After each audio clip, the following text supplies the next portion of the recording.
प्रेम से बोलिए जय माता दी। भक्तों, आज चैत्र नवरात्रि के चौथे दिन आप सभी रसपान करें श्री दुर्गा सप्तशती पाठ अध्याय 5, 6, 7 और 8। माता रानी आप सभी भक्तों पर अपनी कृपा सदा सर्वदा बनाए रखे। जय माता दी। भक्तों, 5वें अध्याय में आप सुनेंगे देवताओं द्वारा देवी की स्तुति। महर्षि मेधा ने कहा, पूर्व काल में शुभ निशुभ नामक असुरों ने अपने बल के मत से इंद्र का त्रिलोकी का राज्य और यज्ञों के भाग छीन लिए, और वह दोनों इसी प्रकार सूर्य, चंद्रमा, धर्मराज और वरुण के अधिकारी भी छीनकर स्वयं ही उनका उपभोग करने लगे।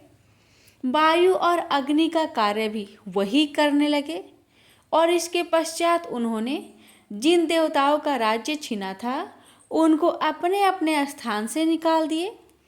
इस तरह से अधिकार छीने हुए तथा दैत्यों द्वारा निकाले हुए देवता अपराजिता देवी का स्मरण करने लगे कि देवी ने हमको वर दिया था कि विपत्ति में मैं तुम्हारे संपूर्ण विपत्तियों को नष्ट कर दूंगी।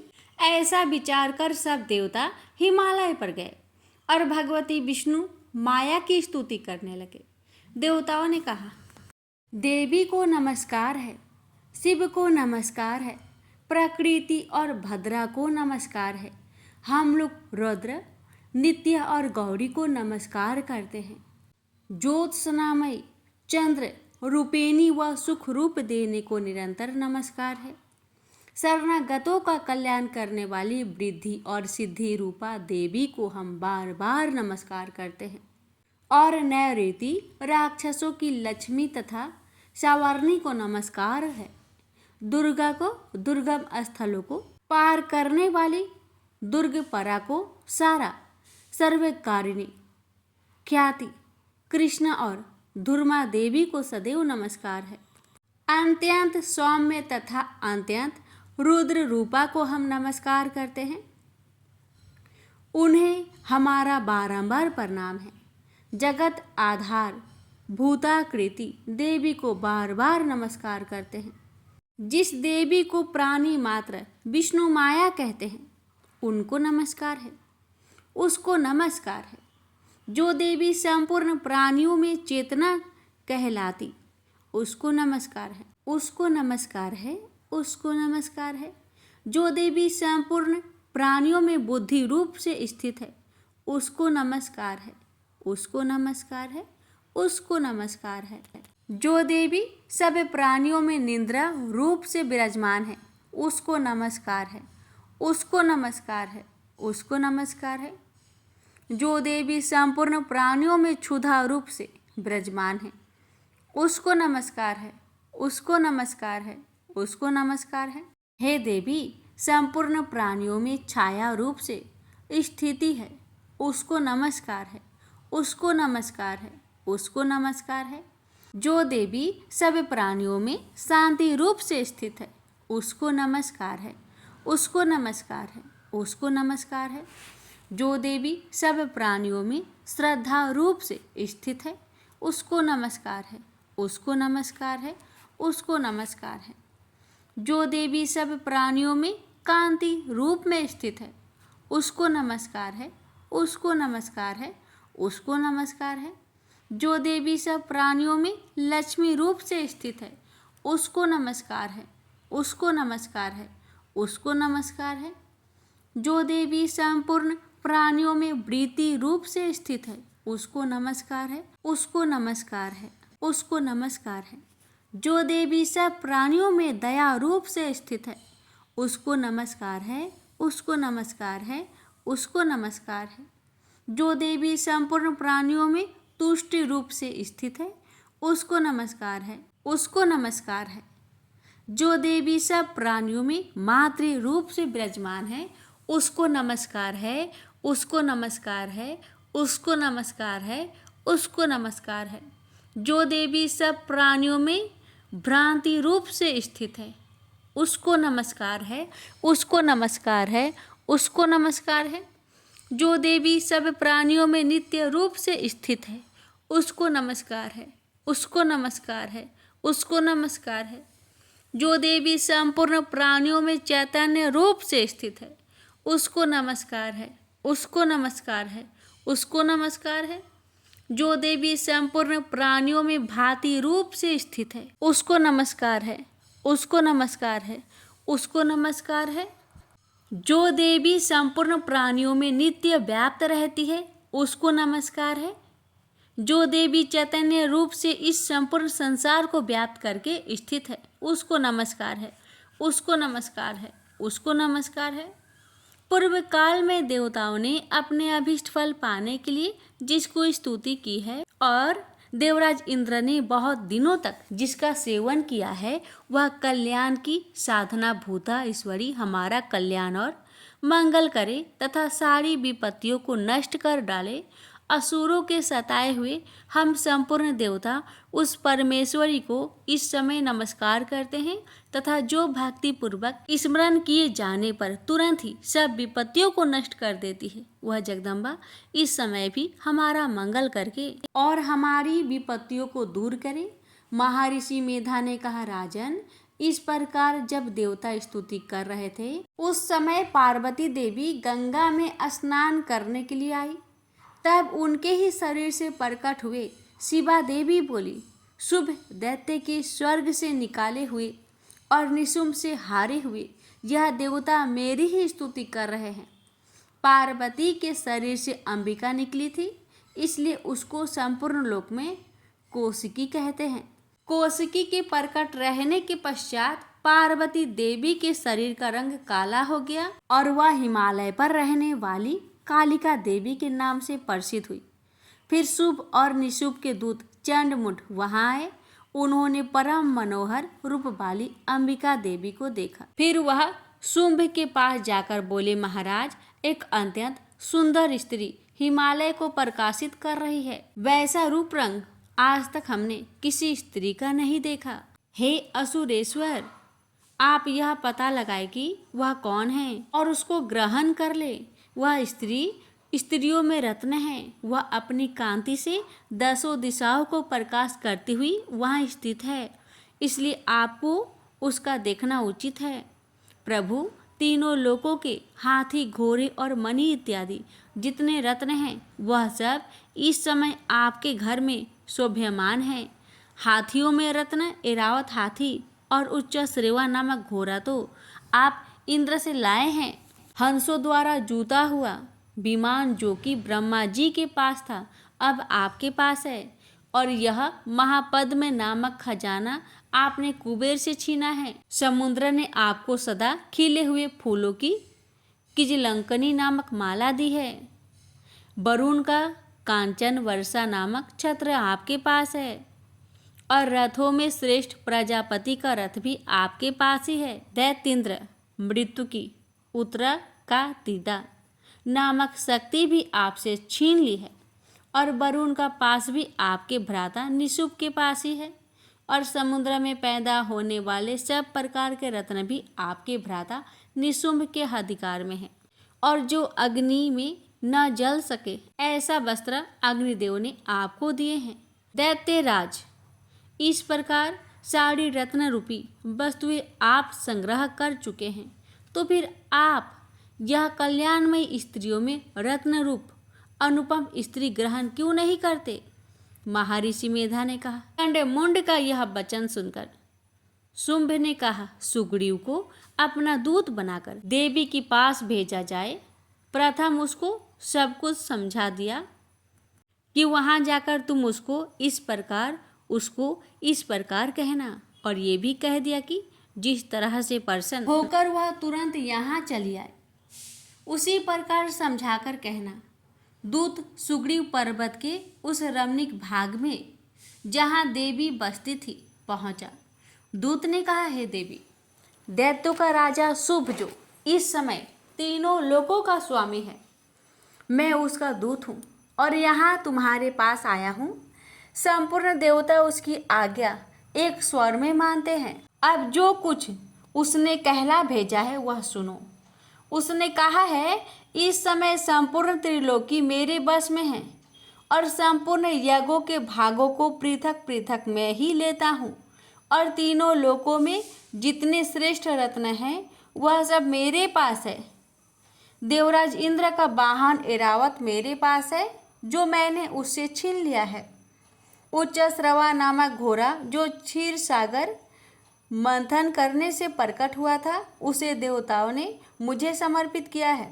हे सुंदरी, इनके अतिरिक्त और भी जो रत्न भूषण पदार्थ देवताओं के पास थे वह सब मेरे पास है।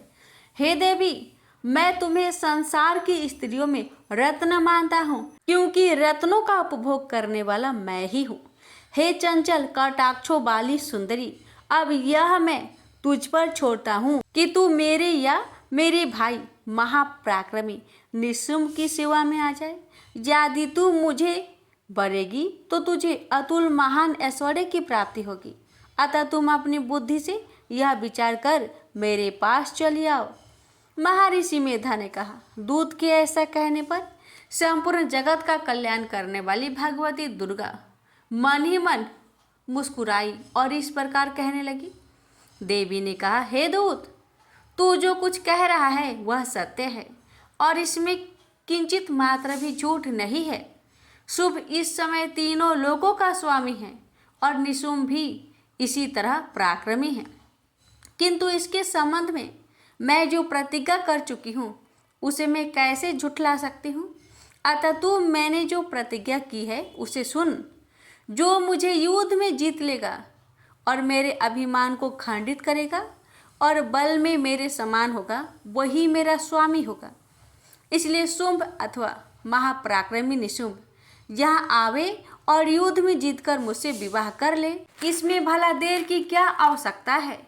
दूत ने कहा, हे देवी, तुम अभिमान में भरी हुई हो, मेरे सामने तुम ऐसी बात ना करो। इस त्रिलोकी में मुझे तो ऐसा कोई दिखाई नहीं देता जो कि शुंभ और निशुंभ के सामने ठहर सके। हे देवी, जब अन्य देवताओं में से कोई शुंभ व निशुंभ के सामने युद्ध में ठहर नहीं सकता, तो फिर तुम जैसी स्त्री उनके सामने रणभूमि में ठहर सकेगी।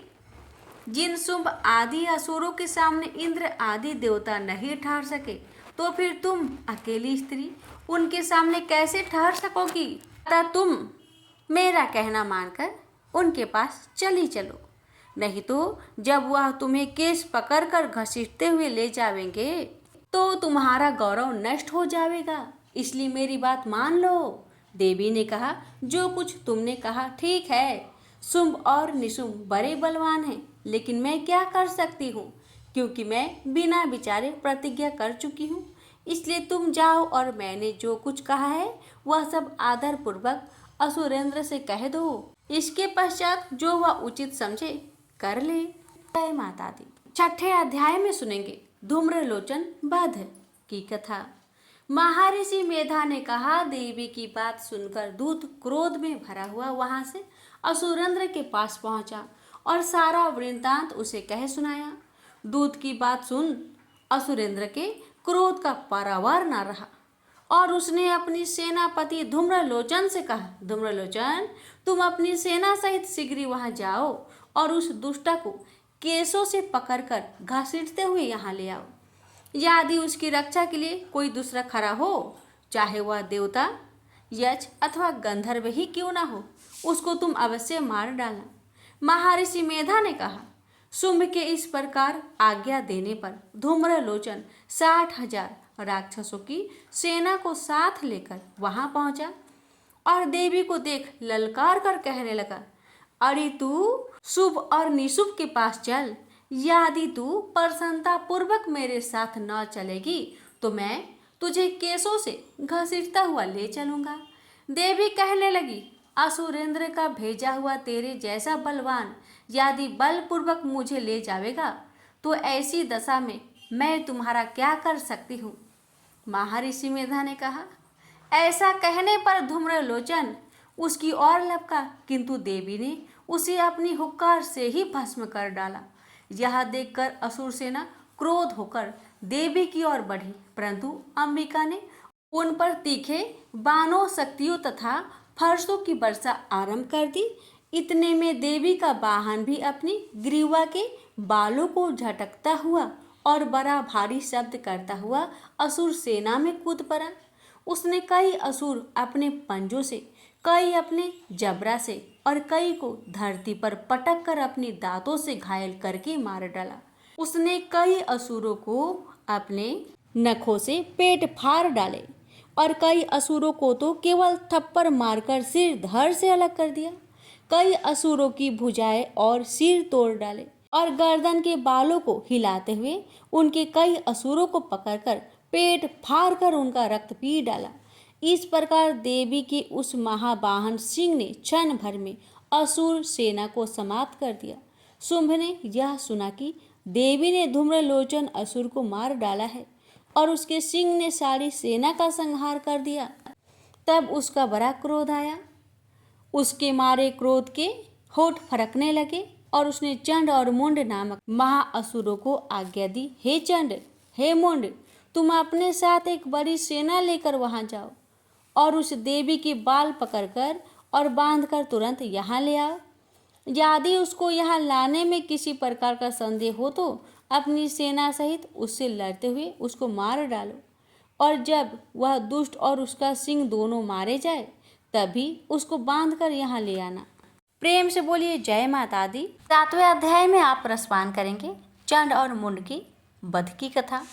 महर्षि मेधा ने कहा, दैत्यराज की आज्ञा पाकर चंड और मुंड चतुरंगिनी सेना को साथ लेकर हथियार उठाए देवी से लड़ने के लिए चल दिए। हिमालय पर्वत पर पहुंचकर उन्होंने मुस्कुराती हुई देवी को, जो सिंह पर बैठी हुई थी, देखा। अब उनको पकड़ने के लिए तलवारें लेकर उनकी ओर बढ़े।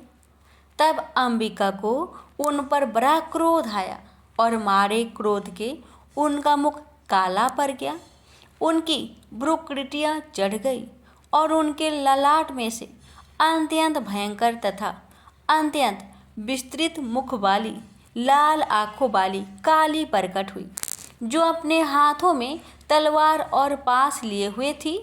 वह विचित्र खड्ग धारण किए हुए थी तथा चीते के चर्म की साड़ी एवं नरमुंड की माला पहन रखी थी। उसका मांस सूखा हुआ था और शरीर केवल हड्डियों का ढांचा था और भयंकर शब्द से दिशाओं को पूर्ण कर रही थी। वह असुर सेना पर टूट पड़ी और दैत्यों को भक्षण करने लगी। वह पार्श राक्षसों, अंकुशधारी महावतों, हाथियों पर सवार योद्धाओं और घंटा सहित हाथियों को एक हाथ से पकड़ पकड़ कर अपने मुंह में डाल रही थी और इसी प्रकार वह घोड़ों, रथों, सारथियों व रथों में बैठे हुए सैनिक को मुंह में डालकर भयानक रूप से चबा रही थी। किसी के केस पकड़कर, किसी की गर्दन पकड़कर, किसी को पैरों से दबाकर और किसी दैत्य को छाती से मसलकर मार रही थी। वह दैत्य के छोड़े हुए बड़े बड़े अस्त्र शस्त्रों को मुंह में पकड़कर और क्रोध में भरकर उनको दांतों से पीस रही थी। उसने कई बड़े बड़े असुर भक्षण कर डाले, कईयों को रौंद डाला और कितने उसकी मार के मारे भाग गए। कितनों को उसने तलवार से मार डाला, कितनों को अपने दांतों से समाप्त कर दिया और इस प्रकार से देवी ने क्षण भर में संपूर्ण दैत्य सेना को नष्ट कर दिया। यह देख महापराक्रमी चंड काली देवी की ओर लपका और मुंड ने भी देवी पर अपने भयानक बाणों की वर्षा आरंभ कर दी और अपने हजारों चक्र उस पर छोड़े। उस समय वह चमकते हुए बाण व चक्र देवी के मुख में प्रविष्ट हुए इस प्रकार दिख रहे थे, जैसे मानो बहुत से सूर्य मेघों की घटा में प्रविष्ट हो रहे हो। इसके पश्चात भयंकर शब्द के साथ काली ने अत्यंत जोश में भरकर विकट अट्टहास किया। उस समय उसका भयंकर मुख देखा न जाता था और उसमें से उसके श्वेत दांत दिखाई दे रहे थे। फिर उसने तलवार हाथ में लेकर हू शब्द कहकर उसके ऊपर आक्रमण किया और उसके केस पकड़कर उसका सिर काटकर अलग कर दिया। चंड को मरा हुआ देखकर मुंड देवी की ओर लपका, परंतु क्रोध में भर उसे भी अपनी तलवार से यमलोक पहुंचा दिया। चंड और मुंड को मरा हुआ देखकर उसकी बाकी बची हुई सेना वहां से भाग गई। उसके पश्चात काली चंड और मुंड के कटे हुए सिरों को लेकर चंडिका के पास गई और प्रचंड अट्ठास के साथ कहने लगी, ले देवी, चंड और मुंड दो महादैत्यों को मारकर तुम्हारी भेंट कर दिया। अब शुभ और निशुभ को तुमको स्वयं वध करना है। महर्षि मेधा ने कहा। वहां लाए हुए चंड और मुंड के सिरों को देखकर कल्याणमयी चंडी ने काली से मधुर वाणी में कहा, देवी, तुम चूंकि चंड और मुंड को मारकर मेरे पास लेकर आई हो, अतः संसार में चामुंडा के नाम से तुम्हारी ख्याति होगी। प्रेम से बोलिए जय माता दी। 8वें अध्याय का रसपान करेंगे। इस अध्याय में सुनिए रक्त बीज की वध की कथा। महर्षि मेधा ने कहा, चंड और मुंड नामक असुर के मारे जाने से और बहुत सी सेना नष्ट हो जाने से असुरों के राजा प्रतापी शुंभ ने क्रोध युक्त होकर अपनी संपूर्ण सेना को युद्ध के लिए तैयार होने की आज्ञा दी।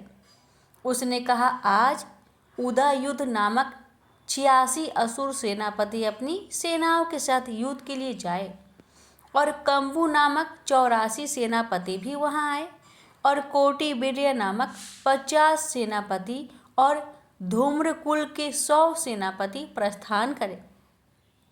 काल, द्रोहड, मार्य और कालके यह दैत्य भी मेरी आज्ञा से सजकर युद्ध के लिए कूच करे। भयानक शासन करने वाला असुरों का स्वामी शुभ इस प्रकार आज्ञा देकर बहुत बड़ी सेना को साथ युद्ध के लिए चला।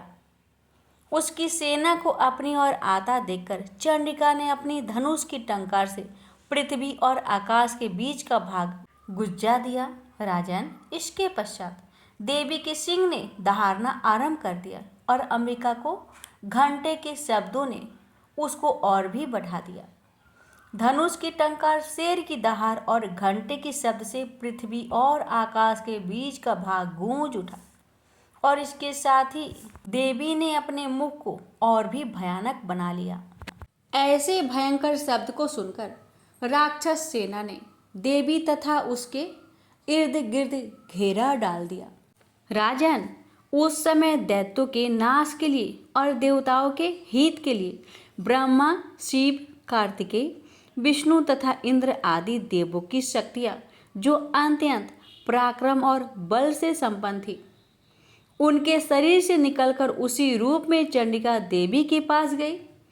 जिस देवता का जैसा रूप था, जैसे आभूषण थे और जैसा वाहन था, वैसा ही रूप, आभूषण और वाहन लेकर उन देवताओं की शक्तियाँ दैत्यों से युद्ध करने के लिए आई।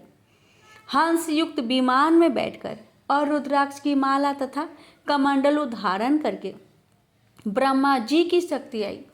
वृषभ पर सवार होकर, हाथ में त्रिशूल लेकर, महानाग का कंकन पहनकर और चंद्र रेखा से भूषित होकर भगवान शंकर की शक्ति महेश्वरी आई और मोर पर आरूढ़ होकर हाथ में शक्ति लिए दैत्यों से युद्ध करने के लिए कार्तिकेय जी की शक्ति उन्हीं का रूप धारण करके आई। भगवान विष्णु की शक्ति गरुड़ पर सवार होकर शंख, चक्र, गदा, धनुष तथा खड्ग हाथ में लिए हुए आई। श्री हरि की शक्ति 12 का शरीर धारण करके आई और नरसिंह के समान शरीर धारण करके उनकी शक्ति नरसिंह ही भी आई। उसकी गर्दन में झटकों से आकाश के तारे टूट पड़ते थे और इसी प्रकार देवराज इंद्र की शक्ति ऐन्द्री भी ऐरावत के ऊपर सवार होकर आई।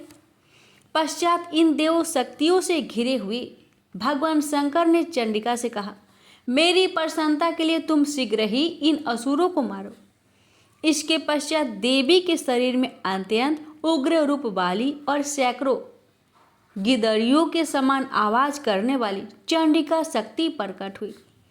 उस अपराजित देवी ने धूमिल जट वाले भगवान शंकर जी से कहा, प्रभु, आप मेरी ओर से दूत बनकर शुभ और निशुंभ के पास जाइए और उन अत्यंत गर्वीले दैत्यों से कहिए तथा उनके अतिरिक्त और भी दैत्य वहाँ युद्ध के लिए उपस्थित हो, उनसे भी कहिए, जो तुम्हें अपने जीवित रहने की इच्छा हो तो त्रिलोकी का राज्य इंद्र को दे दे। देवताओं को उनका यज्ञ भाग मिलना आरंभ हो जाए और तुम पाताल को लौट जाओ। किंतु यदि बल के गर्भ से तुम्हारी लड़ने की इच्छा हो तो फिर आ जाओ, तुम्हारे मान से मेरी योगिनियाँ तृप्त होगी। चूंकि उस देवी ने भगवान शंकर को दूत के कार्य में नियुक्त किया था, इसलिए वह संसार में शिवदूती के नाम से विख्यात हुई। भगवान शंकर से देवी का संदेश पाकर दैत्यों का क्रोध का कोई आर पार ना रहा और वह जिस स्थान पर देवी विराजमान थी वहां पहुंचे और जाने के साथ ही उस पर बाणों और शक्तियों की वर्षा करने लगे। देवी ने उनके फेंके हुए बाणों, शक्तियों, त्रिशूल और फरसों को अपने बाणों से काट डाला और काली देवी उस देवी के साथ आगे खड़ी होकर शत्रुओं को त्रिशूल से विदर्न करने लगी और खड्वाक से कुचलने लगी। और ब्रह्मानी जिस तरफ दौड़ती थी उसी तरफ अपने कमंडलों का जल छिड़ककर दैत्यों के वीर्य व बल को नष्ट कर देती थी।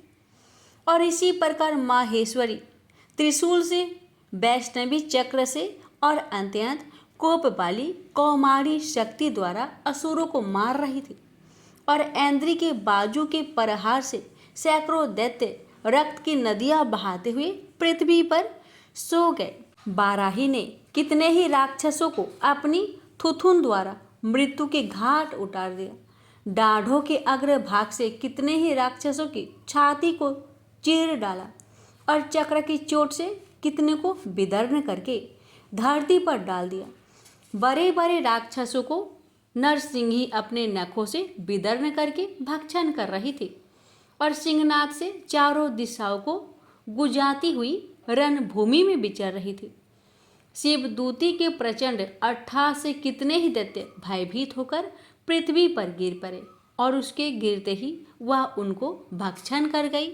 इस तरह क्रोध में भरे हुए मातृगणों के नाना प्रकार की उपयोगों से बड़े बड़े असुरों को मरते हुए देखकर राक्षसी सेना भाग खड़ी हुई और उनको इस प्रकार भागता देखकर रक्तबीज नामक महापराक्रमी राक्षस क्रोध में भरकर युद्ध के लिए आगे बढ़ा।